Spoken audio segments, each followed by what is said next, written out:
Hey, Quinn Police Motor Training. Today I'm going to talk about all things front brake. Um, I wanted to get into making a video about trail braking, but in order to really talk about that, we need to talk about overlapping controls. And in order to have a conversation about that, we need to get into talking about covering the front brake. So I'm going to start with covering the front brake. These are the whys, the hows. Um, and I will just say before we jump into all these things, two things. One, I think the front brake is misunderstood for a lot of reasons. One, I think bikes didn't have front brakes, so it was sort of, generations of riders just kind of didn't deal with it. The second thing is I think the front brake from a motor school standpoint is taught don't cover the brake, don't cover the brake. So this idea of overlapping controls or getting into trail braking really doesn't make sense. It's very disjointed mentally because we're taught only use the brakes for threshold braking, slowing the bike down, coming off brakes, and then executing a turning movement. So scrub all your speed. When you're done with that, execute turns. Those are two separate ideas. So the second thing is just bear with me. I've got to listen to myself tell this a bunch of times when I edit this, and it's miserable. So I appreciate it, and I understand this can be exhausting for you. But how do you think I'm going to feel, right? I got to listen to this all the time, and I've heard this stuff before. So covering the front brake, what is it and why is it? Covering the front brake simply means covering, being ready to apply it. Whether you use one finger, you use two fingers, I would say if you're going to always cover the front brake, I would not use more than two. Some people use the middle finger, but the way they teach in motor school is no fingers covering the front brake, four-finger braking, nice, smooth, controlled pull, and then when you're done slowing, come off the brake back onto the throttle. I'm not a fan of that because of what it limits me as my abilities to do a few things. I also argue that from a reaction time, it's simply slowing me down, however slight, going from here to here. I'm ready, ready, ready. So I always cover the front brake. I use my index finger, and the reason I use my index finger is these are big Brembos on my Beamer, and I don't need two fingers, I don't need three fingers, I don't need all fingers. I just need one. I can lift the rear off the ground with just this index finger, so I use one finger. So what I want you to do is cover your front brake, if only for the purposes of improving your reaction time. So what's that going to look like covering the front brake all the time? Well, you're going to have to adjust this lever so that at any throttle position, you can actuate the brake. So that means if I'm sitting on my bike right here and I'm full throttle, I can still pull that lever in. Understand there's two pieces to that. One has to do with the adjustment of the lever, if we have it out or we have it in. But the second thing is what's called over gripping. This is a technique riders use. If you look at my hand position, okay, I want you to pay attention to this, and this is kind of where it came from. So right now, I'm just cruising down the road. Now I'm going to apply full throttle. I want you to pay attention to my whole body in order for me to do that. You ready? So now I'm full throttle. You see my shoulder went down, my arm went down, everything changed. So my body position, everything fluctuated. And of course, I'm not covering the brake anymore. I can't reach it. What over gripping is pay attention here. Pay attention to my hand placement. It's this. Watch. It's rotating my wrist up a little bit. So now it rests in this higher position rather than here.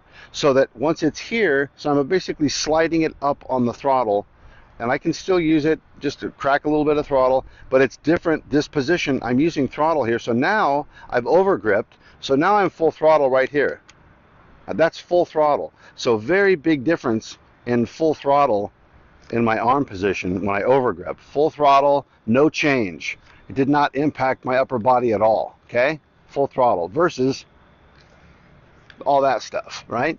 So a lot of riders, they don't even realize they're going full throttle and they actually aren't going full throttle. It's just their body positioning, their arms, their platform is so disjointed that they're only applying like 75% throttle. So overgripping means we're going to get every little bit out of that throttle, but it's not going to impede our position.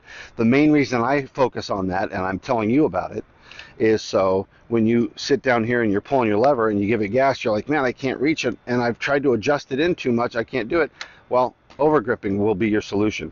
If I move the throttle of the lever as far out as it will go, now with my arm in this position, up, can't reach it, overgrip, no problem at all. So overgripping is your friend. The one thing to be cognizant of with overgripping is you are now enabling yourself to call on full range of throttle motion very easily. So you might notice when you start over gripping, man, my bike sure feels peppy. Well, that's because now with very little change in your platform, you're applying a lot more throttle than you realize. So over gripping is your friend. That's going to allow you to cover the front brake. So this is something I want you to start practicing. Cover your front brake. This is foundational number one. Literally go in your garage, wherever your bike sits, and just sit here. Put your lever where I'm comfortable in this 2 position, and practice throttle, coming off throttle. Throttle, brakes, coming off throttle. Okay? That's just covering your front brake. And now from now on and always when you ride your motorcycle, no matter what throttle position it's in, you're ready to slow your bike. Always ready to slow your bike. Your reaction time is just immediate. But this is a foundational thing. You're really going to need this from a dexterity piece when we start talking about overlapping controls. Because, of course, if you aren't covering the brake, there's no way to overlap throttle and brake. Okay? Does that make sense? You don't have any questions for me, so I'm going to guess that makes sense. All right. Excellent. Okay. So the second piece we're going to talk about is overlapping controls. And I'll just give you the why behind overlapping controls. Anytime you're riding your motorcycle, you're accelerating, you're braking, you have forces, right? We have weight transfer. Acceleration, our weight goes back. Brakes, our weight go forward. We all have experienced this, and you understand what that is intrinsically when you do this. So here's the challenge. Every time I do that, and let's just say I'm accelerating. When I'm accelerating, a few things are happening. My suspension is unloading, so my bike's choppering out a little bit. My front tire's getting lighter, right? So that's happening also. The geometry of the motorcycle is fluctuating, right? My rake and trail is changing. All these things are changing, and in a police competition environment or any kind of tight environment where I want to change direction kind of rapidly, those are all problems for me. I'm going to have to get the bike settled down and then execute some type of turning movement. So all of those happen because of that weight transfer. So what I want to do when I ride my motorcycle is try to limit the weight transfer. And how do we say those things come about? Acceleration forces and braking forces. So what are we talking about? We're talking about these 2 things, right? Acceleration forces and braking forces. So how can I positively impact and calm this chassis down and minimize my weight transfer with these 2 tools? Well, if I overlap the controls, then what I'm talking about is there will be a point, I start accelerating, okay, where I'm going to come off the throttle. Now as I'm coming off throttle, I'm coming onto the brakes, and so there was load on the bike, and now I'm rolling straight into the brakes rather than acceleration, off, brakes, off, gas, off, brakes, off. Now I'm seamlessly overlapping those 2 responsibilities to minimize the amount of forces getting jumbled around. Think about it like this. You've all driven your car in traffic. You know when you drive with that friend of yours that is gas and brake and gas and brake, and you start getting car sick, versus somebody who keeps a little bit of space and drives nice and smooth and they're easy on the brake. Then they come off the brake a little soon and roll into the throttle, and it's a nice smooth ride and the car is not unsettled and you don't throw up.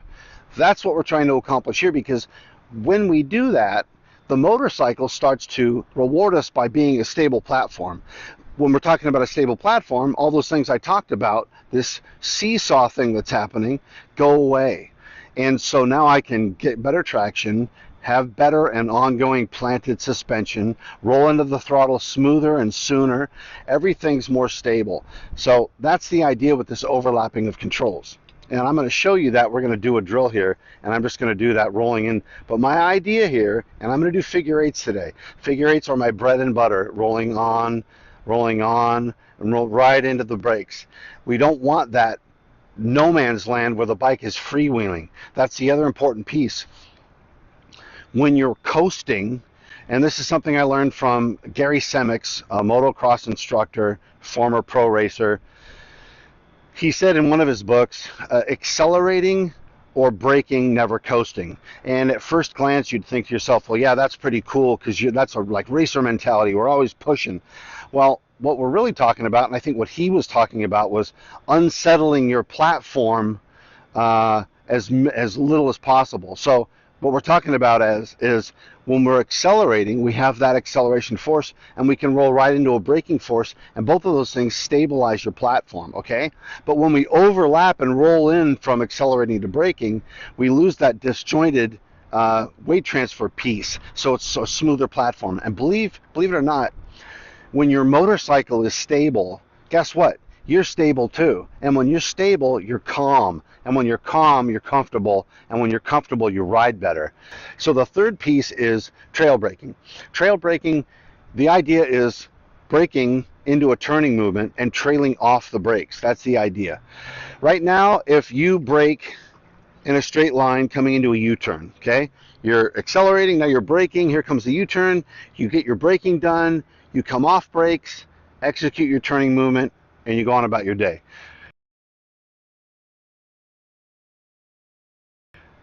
Trail braking is different in that it's doing a few things. First of all, it's giving me a longer space to apply brakes. And if I'm a racer, that means I can stay on the gas longer because I have more braking distance. That's powerful. And I'll explain, there's a rub to that, but essentially you have more braking distance.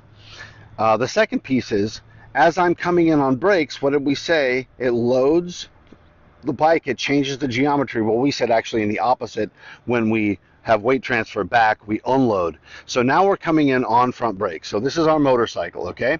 This is the front end. I come in on brakes, the front end starts to come down, the front suspension starts to load, the front tire starts to flatten out, so I get more traction, bigger contact patch, and I'm coming into the turn. My rake and trail is racier now because the front end is squatting, it's getting pushed down, right? So those are all good things, and now I've used this longer space that I have as I start to come into this U-turn to turn around. So now I've applied more speed to be able to come in here because I don't have to get all my braking done before I start turning. Now, here's the tricky part of trail braking. Now that I'm coming into the turning movement, okay, what were my tires doing before I dropped into the turn? They were slowing, right? I was planting the front, squishing out that tire, lots of brakes. Now I'm starting to turn the motorcycle. So now I'm asking the tires to do two jobs. The first job was slow me down. That's all I'm asking you to do is slow me down. Now I'm saying, hey, actually, I want you to slow me down, but I want you to also start to turn me. So I'm not going to get the same amount of traction in the turning portion that I had I not also be trying to scrub speed and slow down. So what that means is it necessitates that whatever hard brakes I was on that really loaded the bike, I'm going to have to ease off or trail off the brakes as I start to add lean angle. So if we're going to use a number system, when I'm coming in hard on brakes, still straight up and down toward the U-turn portion, I'm at a scale of 1 to 10, I'm at 10 brakes, right? Just there at threshold brakes. 10, now I'm just starting to lean in. Now I'm at 9, 8, 7, 6, 5, 4, 3, 2, 1, off. Where is off? Off is about at the halfway point of that U-turn, about at that apex point. So that is trail braking. That's the whole idea. I have to overlap controls for the way that I do that, and I have to cover the front brake in order to do that. Understand, front brake is not a light switch. Easy, harder, easy, off, right? Same idea. You can use those things and turn them up and down. That dial, it is not a death sentence when you touch that thing, okay? It's not a trigger. When you touch it, boom, you get full brakes, right? We know this, but somehow you need to wrap your mind around the idea that you can start becoming more sensitive to the use of that front brake. Okay, here we are. So I talked, just a quick recap now that we're on the bike. I'm covering that front brake, okay? Turning around, accelerating, able to stop whenever I want. I got that brake covered. So from this point forward, we're always covering the front brake. Now, overlapping controls. I'm just going to do figure eights, and we're going to talk about all these things, and I'll get into the trail braking. Okay? But I mentioned that overarching goal of accelerating, braking, handing off those controls so seamlessly that I can't tell you and then I transition from one to the other. And as I mentioned, it's a goal. I try my best to do that, but it's easier said than done. Okay. But I'm not coasting. I go right into brakes from throttle. And I roll right into the brakes. Okay. Now of all these things, the trail braking piece is definitely the most powerful as far as performance goes. This is the one that's going to shave seconds off your motor competition time. It's going to enable you to clear a turn that you were carrying too much speed for, because you're now comfortable braking in the turning movement. So rather than just torpedo off of a turn because you're not used to turning and braking, this will unlock that for you. So I'm going to dedicate the rest of this with trail braking. So here's what I want to do. I want to come in with speed. I'm slowing in a straight line. Now I'm turning, click off. So when you see my finger come off the front brake, that's when I'm getting into full lock.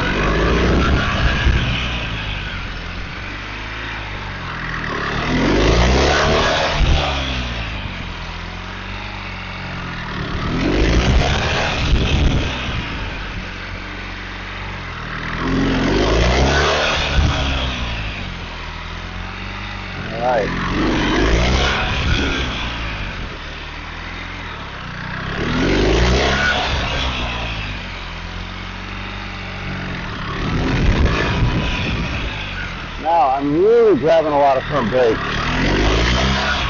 because we're doing almost 30. But what happens with the front brake when we're doing, like I mentioned, really slow speed? So right now I'm going 5. And every time the bike falls over, I apply front brake. Why? Well, what is the front brake doing? The front brake is, when I'm leaned over and I grab front brake, the front brake is adding force, downward force, to put this bike toward the ground while I'm trying to lean it over. So isn't that the direction I'm headed and I want to go? Yes, it is. And I want to turn the bars into full lock. Well, so as I'm turning the bars and I'm leaned over and I'm on front brake, what does the front brake do? Well, it snaps the bars into full lock. So wait a minute, let's recap. Are you telling me when I'm trying to lean the bike, turn the bars and get in full lock, utilizing the front brake actually has the motorcycle now assisting me and that job I'm trying to accomplish? Why, yes, you're right. That is what I'm saying. So, let's take a look here. A slow cone lead. What's a slow cone lead? It's turning full lock and leaning over. Turning full lock and leaning over.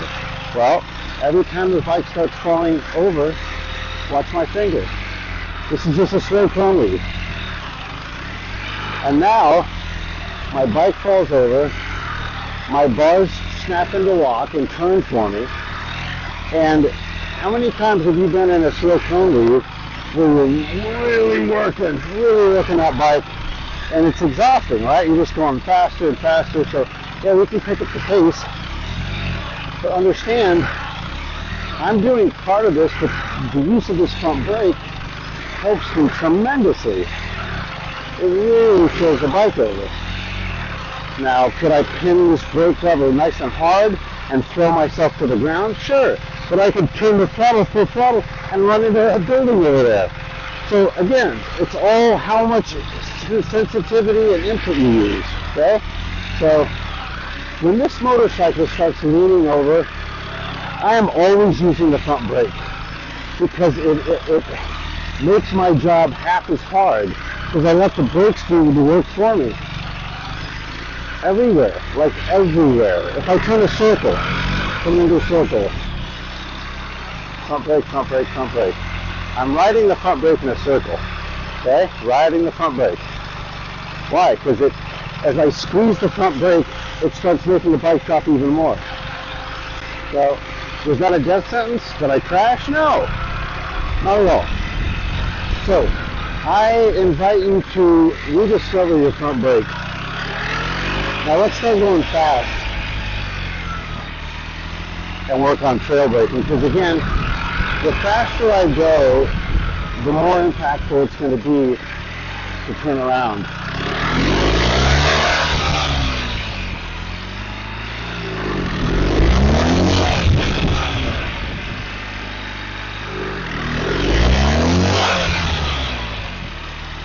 So notice, I'm really hard on the brakes and I'm rolling off as I start leaning over.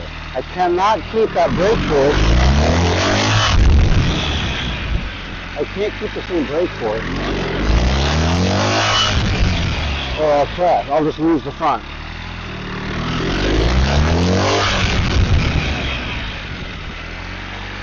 And I'm coming off, as I said, I'm coming off right at the point that full lock kisses, the metal kind of kisses each other and it clicks. Click. So here, this would click, click, click, click,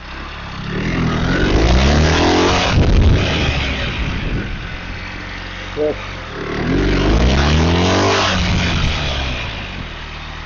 click,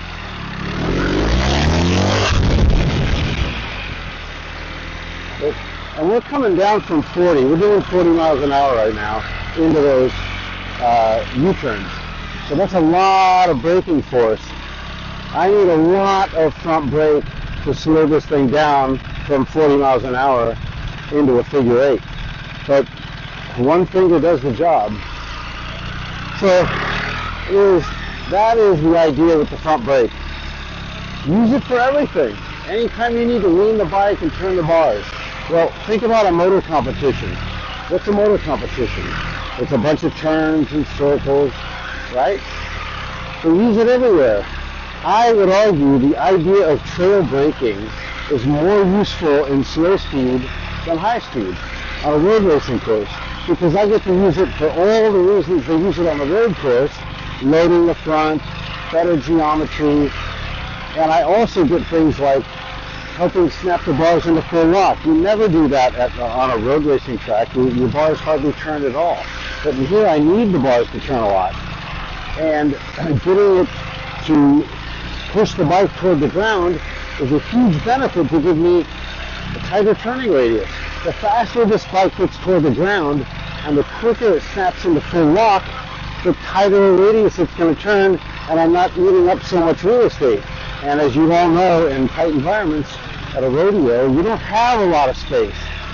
So I think it's actually more beneficial in tight environments than it is where it was actually invented, which is out in the world of road racing. And now I'm always and forever covered. And if my hand feels kind of like I'm sitting here, over grip, and now we just roll around over grip like that. So I'm always ready to accelerate, slow. So it's going to take some practice, and the practice will be slow, controlled figure eights. Slow, controlled figure eights. And I do a ton of them. So here we are. I do 10 minutes. Well, I do 30 minutes of figure eights, okay? In intervals of 10 minutes. Take a break.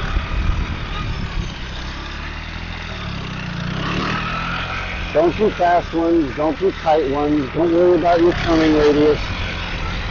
And if you don't get full lock, it doesn't matter. If you don't normally get full lock, don't sweat it. I will argue that this will probably help you find it, this technique, because the bars will turn. You'll find that sometimes you get the pressures wrong and the bars will just slam into full lock. You're like, what did I just do? It's pretty cool. So make friends with the front brake. It is a tool that you have. It's one of the most powerful tools on this motorcycle. Don't be afraid of it. Learn how to use it. And you will become an infinitely better rider than you are now in so many scenarios. And talk about being comfortable on the bike for any situation in a slow, tight environment. This is the answer to you in many ways. So, all right. Hope that helped. Hope it made a little bit of sense. And hit me up, Police Motor Training, any questions. Have a great day.